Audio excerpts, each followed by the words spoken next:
Hi guys, I hope all is well. I know it's been a while and I'm back unexpectedly. I had a lot going on in the back end and I have a new motivation now. Okay, and I missed you guys so much, but I found this as an opportunity to come back and speak my piece, okay, about this Brandy and Beyonce situation. First of all, I want to give my commentary on this. So this part of the video is going to be my commentary. Number one, I think it's important for us to realize that Brandy does not see Beyonce as a peer, okay? She sees herself as someone who's been in the game much longer than Beyonce, didn't have to start out in a group, was always solo, and was that girl in the 90s, okay? So this is mainly the confusion that I believe that a lot of people have, and I'm a huge Beyonce fan. Everyone knows this. I'm a Beyonceologist, but I gotta tell the truth on her. I always tell the truth on her. I'm not a delusional fan in that way, okay? Brandy does not see Beyonce as a peer. That's number one, okay? She sees herself as someone seasoned in the vocal Bible, although I do not refer to Brandy as the vocal Bible. I do not. I don't. Okay, I'm gonna move on. Also, another thing that we need to understand is that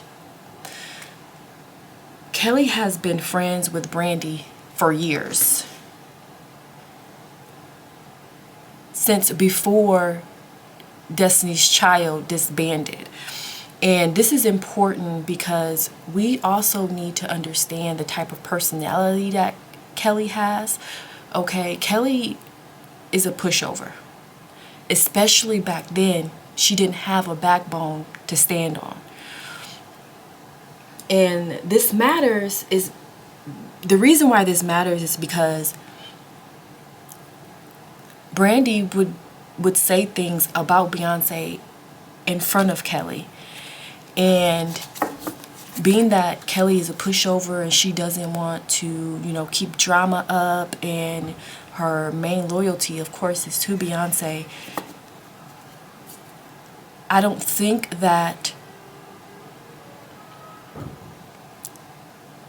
Kelly told Beyonce everything that Brandy was saying behind her back. I think she advised her of some of the lighter things that Brandy was saying, because Brandy is outspoken. She speaks her mind. Do you all remember when Beyonce came out with Bow Down? Because I feel like some people like to forget this particular moment when Beyonce came out with the Bow Down song, and Brandy had some things to say about it way back in the day.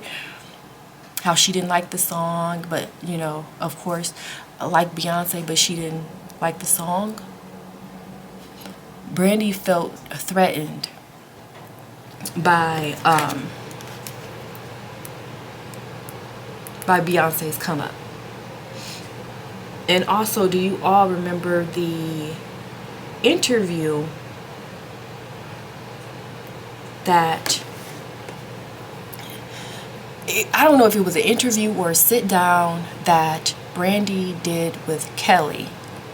And Kelly was saying how Brandy said something about her being dark-skinned, which Brandy knew better than that. I do not condone that type of behavior.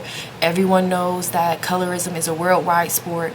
Brandy knew better because she's dark-skinned. She may not be as dark as Kelly, but she's considered dark-skinned.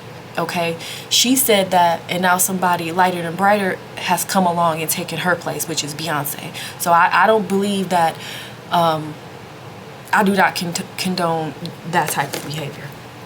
Okay? But let me go back to what I was saying here.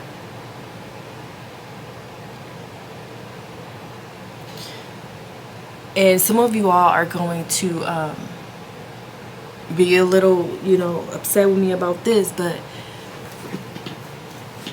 Kelly has kept up that beef.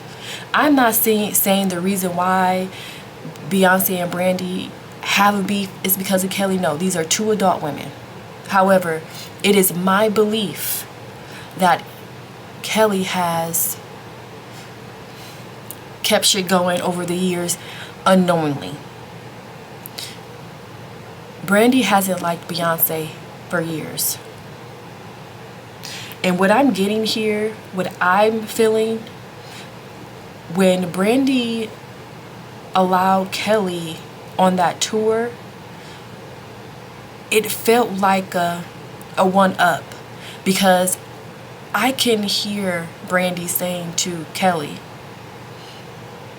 yeah, you can come on my tour, but your girl just got off tour. You can't open up for her? Why won't your girl help you? I've been in the game for years. I'm not where I used to be, but she is. Why can't she offer you some help? She is in the place that she is because of you, Kelly.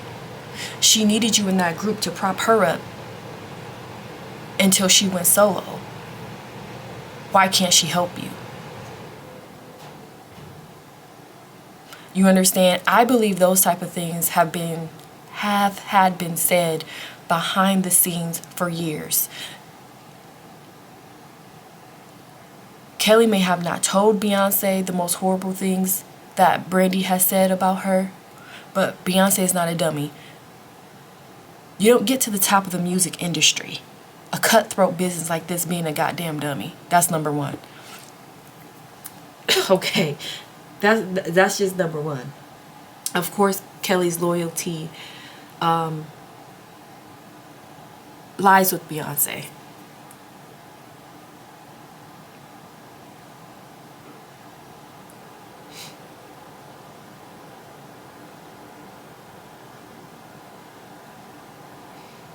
Okay, so that's just my opinion on it. This beef has been going on for years. I thought everyone was aware of it. I didn't know that it was a surprise that they weren't together, because in that case, when Brandy began a close friendship with Kelly, thus then, if there wasn't an issue, why wasn't she friends with Beyonce? Not saying they have to share friends or whatever, but there's something about Kelly that clicked with Brandy. And there's something about Beyonce that didn't click with Brandy. This shit has been going on for years. I'm not saying Kelly has been the cause, but she's been the continuation of it.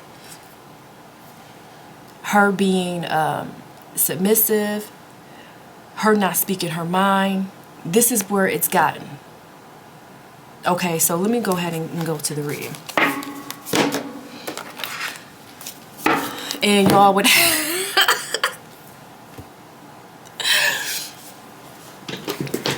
y'all, I can only imagine what Beyonce was thinking sitting there watching that tour.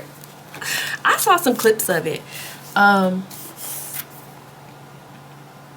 Some of Brandy and Monica's outfits were beautiful outfits, beautiful gowns, okay? Vocally, I don't think Brandy is that strong of a singer. I'm so sorry. I don't think Brandy is the vocal Bible. I don't know why people call her that. I was really surprised when I found that out years ago that people were calling her the vocal Bible. For what reason? I don't know. I'm confused. I think a lot of people are confused. Okay, so I don't think when I think of a vocal Bible, I think of someone with range, like Kelly Price, like Kiki Wyatt, like Mariah back in the day, like Whitney Houston, Patti LaBelle, Aretha Franklin, someone with range. especially Kelly Price. If I had anyone's voice, it would be Kelly fucking Price. The most beautiful voice. High and low range. In mid. In anything. Like really. Extremely talented. But anyway. Let's go. My battery's about to die, y'all. But we're gonna get through it. I'll come back if it dies.